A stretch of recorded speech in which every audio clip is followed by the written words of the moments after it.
তোর জামের মতো চুরি করে খাইছে, তুই যে কমেন্ট করো যায়। আচ্ছা তুমি যে লাল শাড়ির ভিডিও বানাইছো ওইখানে আরেকজন কমেন্ট করছে জেরিন ইসলাম নামের, ঠিক আছে, দেখছে যে সুখের নাটক করে নাপিতের বউ এরা, এই কমেন্টটা রিপ্লাই দাও, তোমরা নাকি সুখের নাটক করো। মাইয়াগুলা যে এত নামে মানে এত পরিমাণের বজ্জাত হয়, এই জেরিন নামটা শুনলে আমার শরীরে আগুন ধরে যায় সত্যি কথা। আচ্ছা আমি কি এখন সেলুনের কাজ করি? না আমি কই, ও আমারে বিয়ে করছে পয়তে মনে হয় 2 মাস, 2 মাস সর্বোচ্চ 2 মাস কাজ করছিল, তারপর আর কই নেই। তারপর থেকে আমরা তো অনলাইন জগতেই কাজ করতেছি, ইয়া করতেছি। আচ্ছা যদি নাপিত হয় কইরাও থাকে তাতে তোর সমস্যা কি? সেটাই তো। আর সে যদি নাপিত হয়ে থাকে তাতে তোর সমস্যা কি? আমরা যদি সংসার করে খাইতে পারি।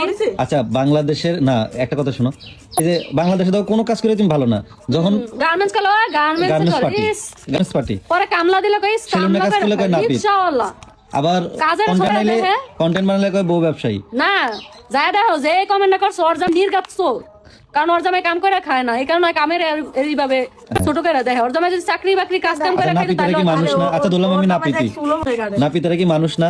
নাপিতের আচ্ছা নাপিতের কাছে কি ওর জামাই ওর ভাই ওর ওর বাপ চাচারা কি যায় না? যায় না তো, অগটা ওরাই কাটে কাশি দিয়া মনে হয় এক একটা। থাক চাইতো না, আসলে মানুষের কাজ নিয়ে কাজ নিয়ে কথা বলে আমার খুব রাগ ওঠে। কি রে ভাই, ওই কাজ করে খাইছে, চুরি করে তোর খায় না, তোর জামের মতো চুরি করে খাইছে, তুই যে কমেন্ট করো যায়। তোর জামে নির্গাত চোর, চোর না হলে তুই এই ধরনের কমেন্ট করতি না, তাহলে তুই চিন্তা করতি কি রে ও তো কাজ করে খাইছে, সমস্যা কি তোর?